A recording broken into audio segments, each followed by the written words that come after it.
So ఎలక్షన్లు వస్తున్నాయి తెలంగాణలో, మళ్ళీ అసెంబ్లీ ఎలక్షన్లు అయిపోయినాయి, మళ్ళీ ఎలక్షన్లు వస్తున్నాయి. ఓళ్ళు గెలిచేటట్టున్నారు, పరిస్థితి ఎట్లుంది? గెలవడం అంటే ఎవరు ఇస్తే చెప్పలేము కానీ బీజేపీ కాదు తగ్గపడి ఉంటాయి.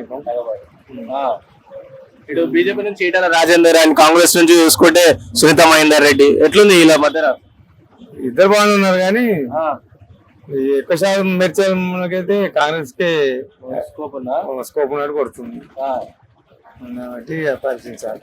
ఎట్లా ఇట్లా ఈటలకి ఏముండదు బీజేపీ నుంచి అంటే ఈటల కూడా బీఆర్ఎస్ లకి వచ్చిన వ్యక్తి వ్యక్తి కాబట్టి బీఆర్ఎస్ వచ్చి మళ్ళీ బీజేపీలో గెలిచడం మళ్ళీ ఓడిపోయింది కాబట్టి కాంగ్రెస్ ఫుల్ ఫామ్ అయింది కాబట్టి రాష్ట్రంలో అన్ని ఎమ్మెల్యే గాని ఎంపీలు గాని కాంగ్రెస్కి వస్తాం వీళ్ళ చేరుతాం అని అందరు చేరిపోతారు. కాలం డెవలప్ అయిపోతుంది. ఇంకా ఈ ముందు కూడా డెవలప్ అవుతాయని నేను కూడా కోరుతున్నాను. బీఆర్ఎస్ పరిస్థితి ఇంకా అయితే కష్టమే. ఇప్పట్లో కష్టమే, అది రావడం కష్టమే. ఎందుకు ఏం పని చేయలేరు? ఇక్కడ ఏం పనులు జరగలేదండి. మల్లారెడ్డి ఇక్కడ ఏమయ్యే ఎవరికి అక్కడ అంతా సిటీ అక్కడ ఇచ్చారంట కానీ నచ్చిన మండలి ఇక్కడ ఏమి రాలేవు, ఎవరికి ఇవ్వలేవు. మల్లారెడ్డి ఉండే కదా, ఇట్లా ఏం చేయలేడా మనం? మీకు ఏం చేయలేండి. మాకు రోడ్డు వేయలేదు. రోడ్డు ఎట్లా ఉంది? రోడ్డు వేయలేరు. అక్కడ బ్రిడ్జి 5 సంవత్సరాలు అవుతుంది. అక్కడ రైల్వే బ్రిడ్జ్ ఇక్కడ ఆగిపోయి రోడ్డు ఒక కార్ రాకుండా లారీ రాకుండా బస్సు పోకుండా ఆగం అవుతుంది. ఎవరు పట్టించుకోవట్లేరు. దానివల్ల అంతా పబ్లిక్ అంతా ఎక్కించిపోయారు. దాని గురించి ఎలక్షన్ గురించి కూడా ఎక్కువ పట్టించుకోవడం లేదు. ఎందుకంటే మాకు ఏ నాయకుడు గెలిచినా ప్రజాసేవకుడు కావాలి. ప్రజల గురించి గెలుస్తున్నాం. ప్రజాసేవకుడు కావాలి. ప్రజలకు సాయం చేయాలి. ఈ దొంగ దోపిడీలు చేసుకొని ఆడబాగుపడతాంటే మంచిగా ఉండేది. రాజకీయం అప్పట్లో ఎంత మంచిగా ఉండే.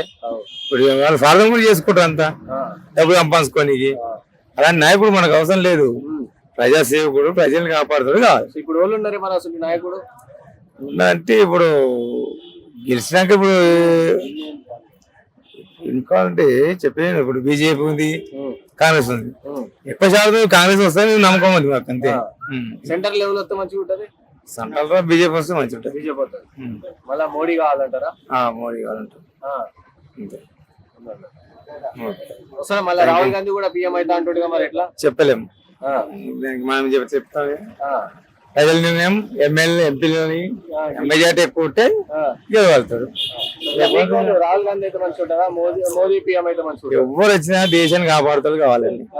ఎవరు వచ్చినా ఈయన మంచి మంచిగా కాదు, దేశాన్ని కాపాడుతారు ఎట్టి విధంగా. ఇప్పుడు మళ్ళీ మోదీ కాపాడండి ఇప్పటిదాకా. కాపాడండి. ఒకసారికి దేశాన్ని రక్షించుండు. సరే ఓకే. జనం కూడా అందరూ అనుకుంటారు. ఇప్పటికైతే ఓకే. మెడ్చల్ ఎంపీ మాత్రం కాంగ్రెస్ ఉంది కానీ సెంటర్ లో మోదీ రావాలంటావు. మోదీకి ఉంది. ప్రపోజల్ అంటే అట్లా ఉంది.